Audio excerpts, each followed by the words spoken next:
nih nonton Sumsel Virtual Fest di YouTube-nya Tribun Sumsel dan Seripuku TV. Yuk, siapa ya bintang tamu kali ini? Coba saksikan langsung ya.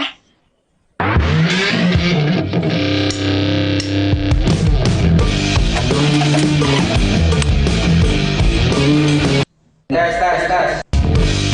Oke, standby. 3, 2, 1.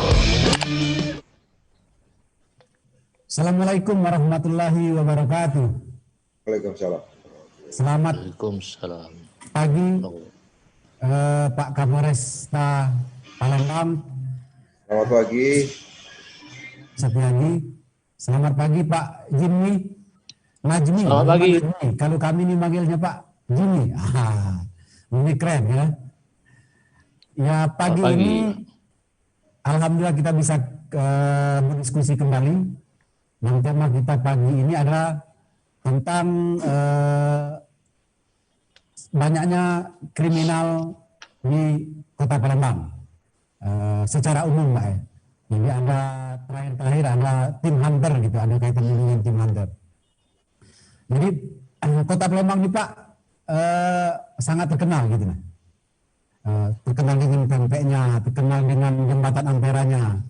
Hanya saja ada juga yang buruknya terkenal dengan kriminalnya gitu kan. Nah ini banyak kejadian-kejadian kriminal, pencopetan, bahkan penganiayaan, pembunuhan yang banyak terjadi di Kota Palembang ini.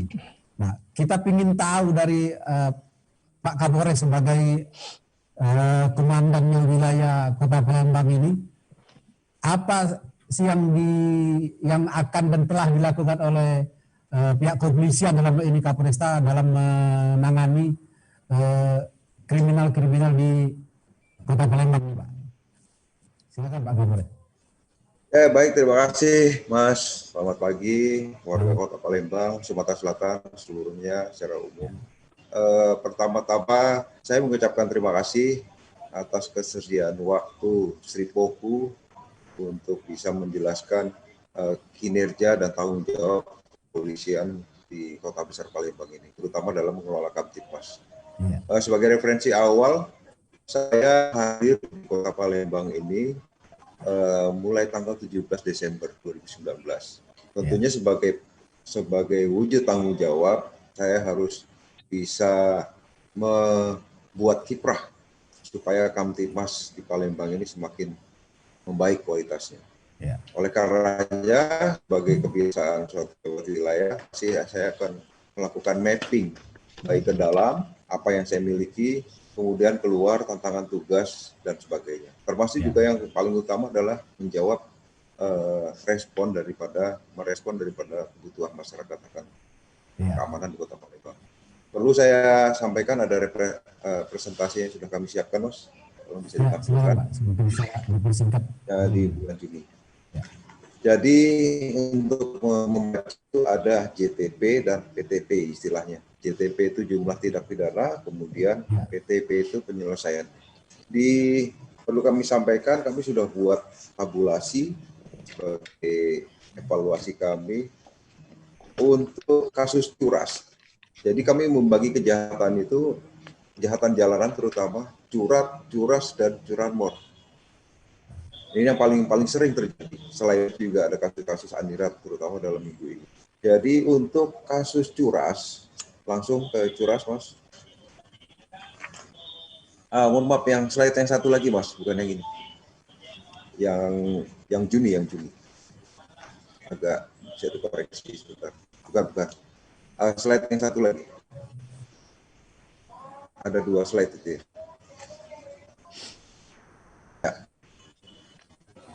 Jadi untuk bulan semester 1 2019 itu khusus kejahatan pencurian dengan kekerasan, begal, rampok dan sebagainya. Ya ini terima kasih. Itu jumlahnya 142 di semester 2. Semester 2 2019 itu mulai dari bulan Juli sampai dengan Desember. Kemudian di semester 1 itu angkanya menjadi 90. Jadi dia turun 52 kasus. Kemudian di tahun 2020 semester 1 tersebut saya bagi juga menjadi per 3 bulan atau 3 bulan. Di bulan Januari, Februari, Maret itu angkanya 42 kejadian curasnya. Kemudian di semester 2, trimester 2, itu ada 48 kasus. Ini meningkat. Nah, lebih khusus lagi di bulan Juni sendiri, Juni 2020 itu ada 28.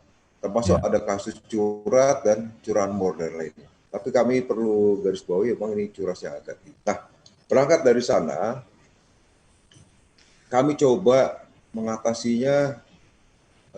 Ruas Palembang ini luas wilayahnya. Kemudian penduduknya juga 1,8 juta. Polisinya hanya 2.000. Tapi itu bukan satu alasan. Oleh karenanya saya membentuk tim hunter. Tim hunter itu kekuatannya lengkap. Personilnya terdiri dari semua fungsi yang ada di kepolisian, ada reserse, ada intelijen, ada lalu lintas, ada sabara, Dinmas dan sebagainya. Mereka dibekali dengan peralatan, body vest, senjata api, dan sebagainya. Senjata api untuk kekuatan terakhir pemukul. Kemudian dilengkapi yang lebih penting adalah mobilitasnya dengan kendaraan bermotor, motor roda 2, motor trail. Harapannya apa? Jadi seluruh hunter ini mengcover seluruh area Kota Palembang. Kota Palembang kami bagi menjadi beberapa zona dan mereka harus diisi terus. 24 jam full mereka bekerja mengawasi wilayahnya masing-masing. Dan wilayahnya ini mereka bisa masuk ke gang, mereka bisa mengejar, mereka bisa melakukan pencegahan, bahkan penangkapan dan sebagainya. Oleh karenanya dengan keberadaan tim hunter yang saya bentuk mulai Januari 2020, alhamdulillah semua itu bisa ditekan. Akan tetapi memang ini berkaitan juga dengan pandemi COVID. Jadi selepas pandemi COVID, PSBB 1, PSBB 2, kemudian didahului juga dengan para PSBB, kejahatan juga memberikan pengaruh yang cukup signifikan. Akan tetapi begitu new normal, ada kecenderungan trennya naik. Analisa yang saya lakukan adalah masyarakat sudah mulai beraktivitas normal. Artinya masyarakat ada di jalan umum, di area publik, dan sebagainya. Tentu ini menjadi potensi korban-korban kejahatan. Begitu juga pelaku yang dia melihat kalau pasarnya tidak ada, ya dia tidak mungkin melakukan perbuatan. Di samping itu juga dia juga mungkin barangkali ikut terdampak COVID juga. Oleh karenanya ada tren kenaikan yang tadi saya sampaikan di bulan Juli sendiri angkanya juga cukup signifikan naik. Akan tetapi langkah-langkah kepolisian terus kami lakukan, kalau bisa ditampilkan evaluasinya Mas di slide berikutnya. Beberapa perubahan-perubahan ini tentunya juga harus kita siasati kembali. Kami tidak berdiam diri, selalu mengevaluasi gangguan Kamtibmas dan melakukan perubahan-perubahan. Contoh ketika misalnya banyak kejahatan terjadi dari dan keluar Jakabaring, arah Jakabaring, kami perkuat di sana dengan penempatan pos polisi mobil secara sesioner. Kemudian dia pindah nanti ke Panca Usaha, dia pindah nanti ke arah Sukarame, ke Talang Jambu, Jambe, Talang Kelapa, dan sebagainya, kita harus perkuat juga. Kemudian, selain tim hunter yang bekerja secara terus-menerus, kami juga lakukan penggerakan patroli dengan sarana-sarana mobil motor yang ada, mulai baik di tingkat Polsek, kemudian di Polres itu sendiri, dan kami juga punya satuan Polda di atas yang juga membackup wilayah Kota Palembang. Demikian kira-kira ilustrasi sementara dari saya. Sudah kita tangkap. Sepengetahuan Bapak dari data yang Bapak miliki gitu, dan mungkin dari fakta juga di lapangan itu, sejauh mana efektivitas dampak dari tim hunter ini Pak Barangkat? Ya, jadi begini, dari data sudah jelas bahwa angka kejahatan bisa dikendalikan atau jauh berkurang, berturun. Tapi sekali lagi, upaya-upaya kepolisian juga sangat bergantung dari tingkat partisipasi kesadaran hukum di masyarakat itu sendiri, kira-kira. Ya, Mas. Ya. Oke, Pak. Mungkin saya beralih dulu ke Pak Jimmy, Pak ya. Pak Jimmy, selamat pagi nih, segar Pak Jimmy nih. Selamat pagi. Selamat pagi. Iya. Gimana? Dari sisi sebagai pilar penegak hukum, advokat ini kan tentu berhubungan terus pendidikan kepolisian gitu Pak ya. menurut pengamatan Pak Jimmy sendiri, banyaknya kasus kriminal di Kota Palembang ini, apa sih kira-kira yang menjadi penyebabnya, atau ada hal-hal non teknis yang terjadi? Itu kami minta pengalaman dari Pak Jimmy sendiri dari lapangan, gitu Pak Jimmy. Baik, terima kasih Bang Rustam selaku host pada acara pagi hari ini. Selamat pagi Pak Kapolrestabes Palembang, Bapak. Selamat pagi Pak Ratmi. Anom, iya. Baik, jadi begini, mengenai kenapa artinya tingkat kriminalitas itu semakin lama semakin tinggi kan? Tentunya kalau di kota besar itu sudah pasti akan berdampak terhadap peningkatan kriminalitas. Tentunya itulah fungsi kepolisian itu untuk mengantisipasinya dengan berbagai macam cara yang tadi sudah saya sangat berterima kasih bentukan dari Bapak Anom selaku Kapolrestabes Palembang yang sekarang ini itu dengan membentuk tim hunter. Jadi di sini kalau kita lihat salah satu penyebabnya itu bisa dari eksternal itu masalah ekonomi. Salah satunya itu masalah ekonomi. Nah, di situ dapat menimbulkan adanya iri dari masyarakat itu, ada melihat orang yang lebih, sedangkan mereka ini mungkin kekurangan gitu kan. Nah, di situ menimbulkan terjadi niat untuk melakukan tindak pidana pencurian dengan cara kekerasan itu kan.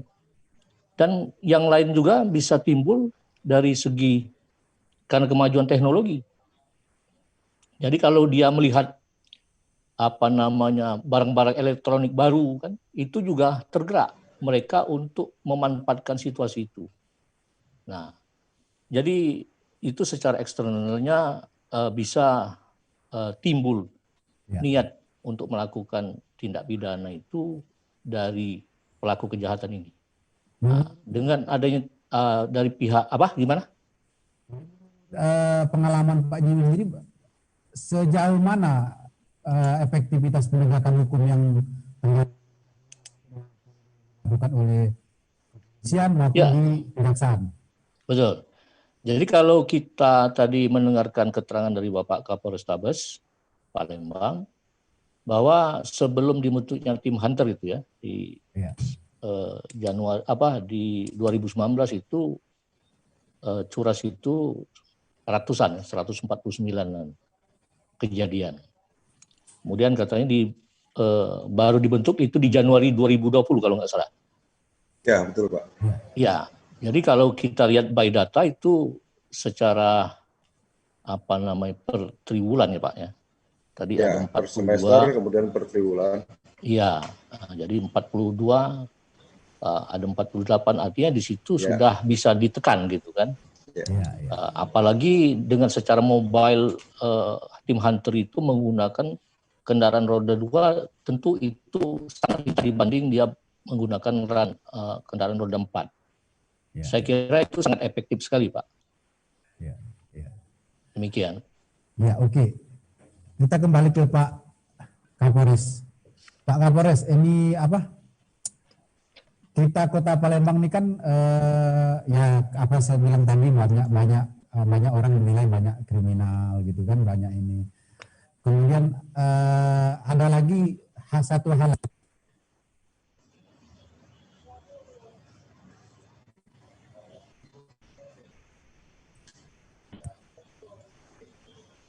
Itu sih.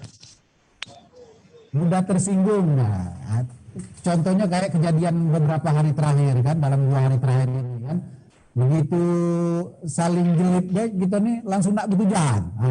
Ngapa kau nyinggung aku gitu kan. Nah, pengalaman Pak Kapolres dengan kondisi di Kota Palembang ini bagaimana Pak dengan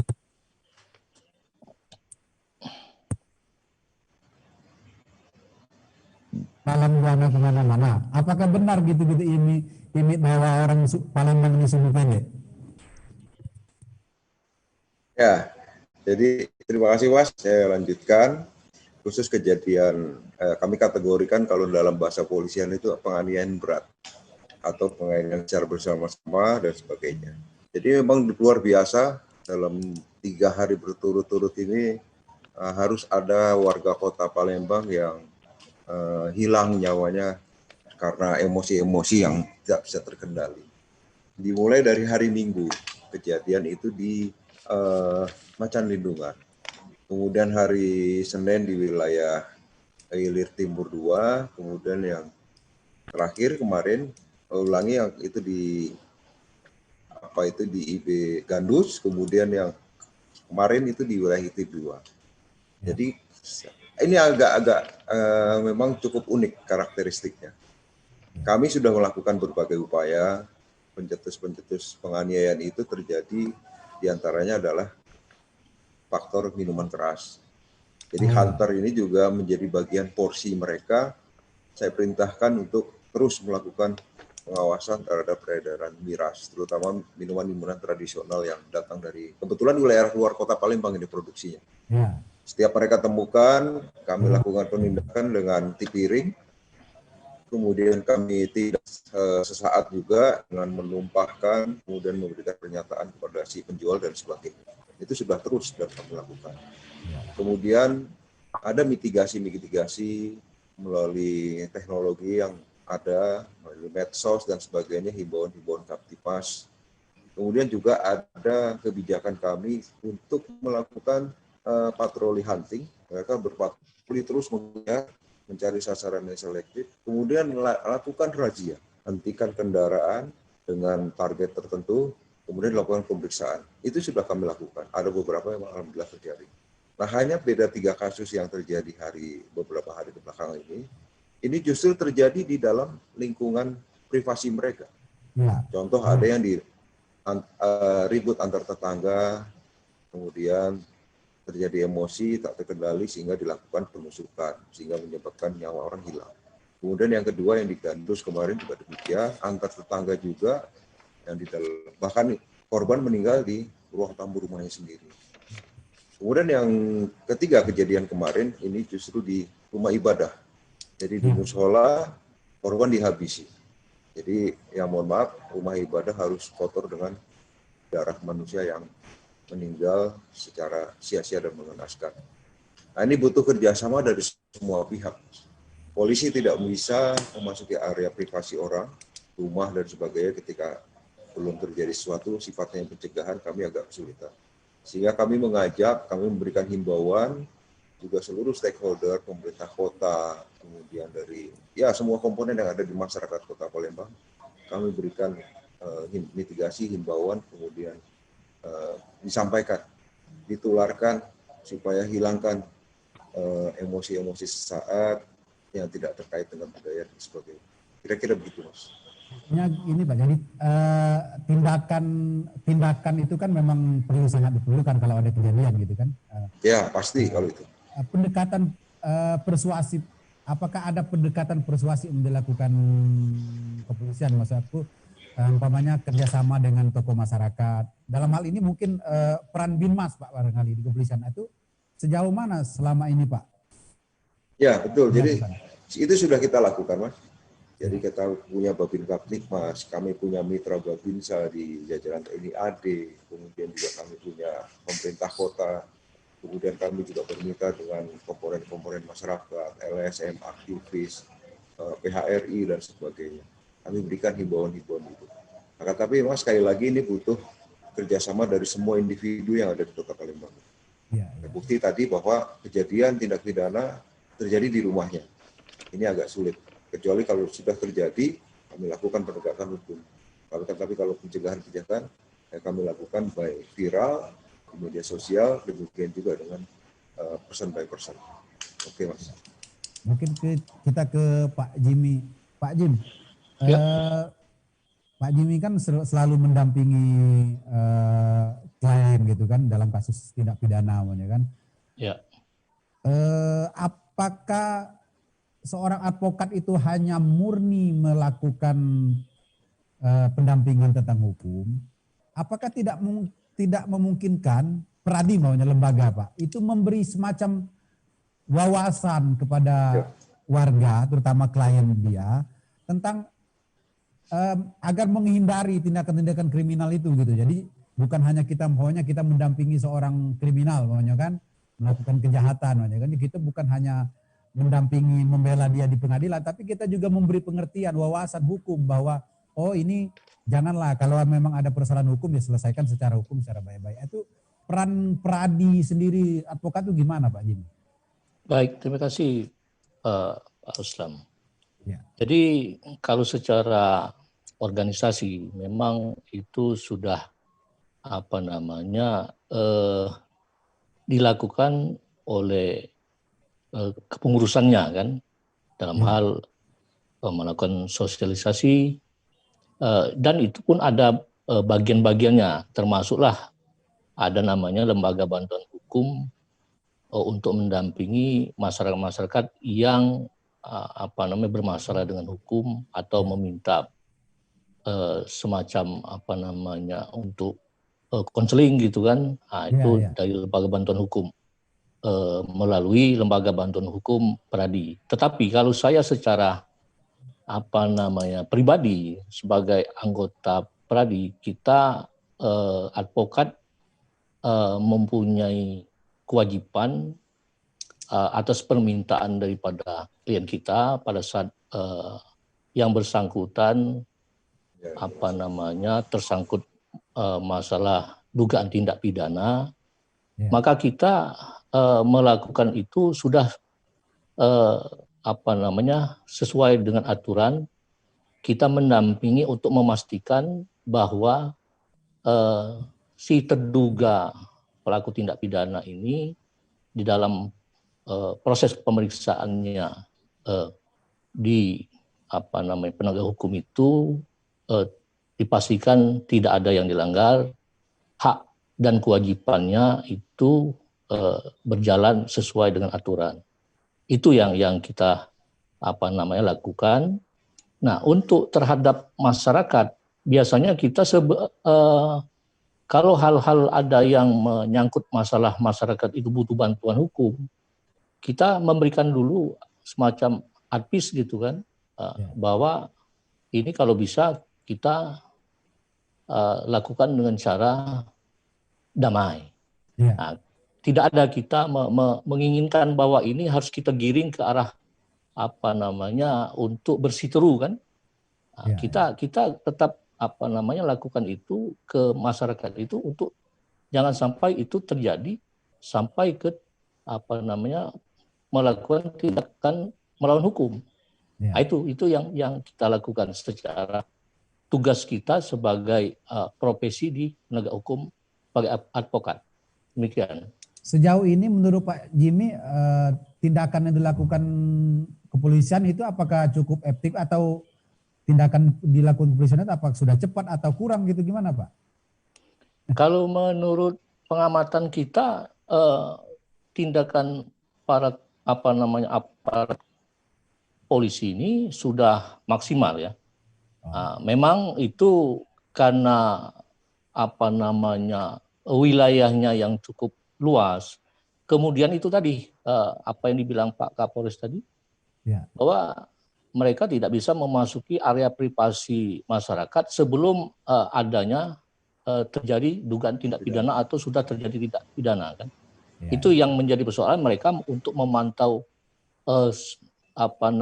individu-individu itu tidak bisa artinya secara langsung. Paling menggunakan Babin Kamtibnas itu kan yang ada di wilayah kecamatan atau wilayah Polsek, ya itu yang bisa mengedukasi masyarakat pada saat itu pun kalau misalnya di masjid atau di tempat-tempat yang memang pada saat itu ada kumpulan masyarakat gitu kan. Mungkin bisa dilakukan di situ sehingga efektivitasnya bisa sampai ke masyarakat. Seperti itu. Oke, Pak Kapolres, terakhir kan ada kejadian penembakan Pak ya, oleh 5 orang, diduga 5 orang terhadap korban yang berada di depan musola, bukan di dalam, kalau semata saya di depan musola. Jadi ini kan tindakan premanisme lah Pak. Kita mengingat kembali dengan kejadian di Jakarta, kayak John Kay gitu kan. Hal-hal yang demikian mungkin tidak bisa dibiarkan karena kelompok-kelompok kriminal geng-geng ini kan bertindak semaunya gitu, artinya dia melakukan tindakan main hakim sendiri, mungkin ada persoalan di antara mereka. Nah ini bagaimana Pak Kapolres mengantisipasi ini, jangan sampai kejadian-kejadian kayak di Jakarta ini terjadi gitu di Kota Palembang. Baik, jadi begini Mas, kami juga merespon kekhawatiran atau kegusaran masyarakat terhadap keamanan. Sekali lagi tadi data memang berbicara secara kuantitas, gangguan kamtipmas bisa kami tekan, bisa kami kendalikan. Akan tetapi memang yang membuat kekhawatiran adalah secara kualitas ini meningkat. Barangkali dulu orang menembak di tempat umum itu sesuatu yang butuh nyali besar dan sebagainya. Ini seperti biasa. Oleh karenanya dari yang tadi disampaikan pelakunya berapa orang dan sebagainya memang tidak bisa kami ungkapkan. Tapi yang jelas kami terus bekerja. Pelaku sudah kami ketahui identitasnya dan kami sudah himbau juga kepada pihak keluarga untuk bisa menyerahkan diri secara baik-baik. Kira-kira begitu. Kemudian untuk langkah-langkah kepolisian sendiri, memang langkah-langkah yang sudah kami lakukan di area publik, kami lakukan hunting, kami lakukan razia, kami lakukan semua kejahatan jalanan menjadi porsi kami, pencegahan dan sebagainya. Itu memang masih ada yang lepas kontrol dan sebagainya, memang itu bagian daripada itu tadi risiko sebagai kota besar, kota metropolitan. Itu bagian yang tidak boleh lepas dan terus menjadi tanggung jawab kami untuk terus kami kerjakan. Ikan Mas. Pak, terakhir pertanyaan Pak, mungkin ada tim hunter ini kan dianggap masyarakat cukup efektif Pak, menekan angka kriminalitas. Walaupun Bapak bilang tadi tidak bisa masuk ke area pribadi, ke kampung-kampung gitu kan. Tapi kan kalau patroli kan mungkin boleh-boleh saja gitu kan untuk patroli ya pasti melakukan kejahatan. Apakah tidak mungkin, ini harapan saya secara pribadi mungkin sebagai masyarakat juga, tidak diperbanyak tim hunter nih Pak. Mungkin tiap polsek itu setiap kawasan punya tim hunter gitu nah. Jadi kapanpun terjadi, tengah malam datang langsung bergerak gitu nah. Gitu apakah tidak mungkin dilakukan Pak? Ya, jadi memang hitung-hitungannya harus matang, Mas. Kami juga sudah konsultasi kepada pimpinan atas, Pak Kapolda, dan beliau juga akan respon itu. Dan ini sudah dalam pertimbangan kami dan penghitungan kami untuk menambah kekuatan tim hunter. Karena memang ekspektasi masyarakat pada tim hunter ini luar biasa. Kami anggap itu adalah sebenarnya harapan masyarakat yang besar untuk rasa aman. Jadi sebenarnya bukan kepada tim hunter, tapi harapan masyarakat yang besar untuk rasa aman yang lebih di Kota Palembang. Oleh karenanya kami harus respon itu. Kami harus evaluasi terus untuk terus membesarkan tim hunter. Jadi tim hunter sekali lagi memang zona daerah apa itu patrolinya bisa menyentuh kemana-mana. Ke kampung dia patroli masuk dan sebagainya. Ada beberapa case, ada beberapa kasus masyarakat sudah berani berinteraksi dengan hunter, Pak tolong kami korban kejahatan, tolong dikejar dan sebagainya. Alhamdulillah beberapa yang berhasil, baik secara langsung daerah di lapangan maupun melalui media sosial, handphone dan sebagainya. Itu Mas kira-kira. Oke Pak Jim, ini mungkin tentang tema kita hari ini Pak Jimmy, silakan sebelum Pak Kapolres. Kira-kira apa closing statement kita? Ya. Yang jelas kita mengucapkan apresiasi kepada Pak Kapolres atas inisiasinya membentuk tim hunter itu kan. Itu sangat membantu masyarakat. Jadi sesuai dengan tugas fungsi kepolisian itu untuk memelihara keamanan dan ketertiban masyarakat, itu dengan adanya tim hunter itu diharapkan angka kriminalitas itu semakin menurun. Kemudian kita juga mohon kepada Pak Kapolres tetap mengedepankan humanis tim hunter ini kepada masyarakat. Pada saat dia berhenti untuk bertanya itu secara humanis, memberikan edukasi, lebih mengedepankan pencegahan gitu kan daripada penindakan. Nah, itulah gunanya tim hunter itu. Itu yang harapan kita sebagai advokat maupun masyarakat. Demikian. Oke Pak Kapolres, silakan untuk closing statement-nya. Baik, jadi terima kasih Pak Najwi, Pak Moderator. Ekspektasi masyarakat terhadap tim hunter ini kami apresiasi. Kemudian kami juga jabarkan ekspektasi ini adalah sebenarnya jawaban daripada kebutuhan masyarakat yang lebih aman lagi di Kota Palembang. Tentunya dengan harapan hari ini kami tolong diawasi, kami akan terus bekerja dan semua kejahatan mudah-mudahan bisa bersih dari Kota Palembang dan Palembang menjadi maju dan menjadi kota metropolitan yang lebih hebat lagi. Terima kasih. Oke, terima kasih Pak Kapolresta, Pak Jimmy. Ya, sama-sama. Terima kasih atas waktunya, karena waktu kita terbatas. Diskusi kita cukup sampai di sini. Mudah-mudahan diskusi yang sederhana ini Pak menghasilkan hasil yang baik dalam proses penegakan hukum di Kota Palembang khususnya. Terima kasih atas partisipasinya. Kami ucapkan wassalamualaikum warahmatullahi wabarakatuh. Waalaikumsalam warahmatullahi wabarakatuh. Oke.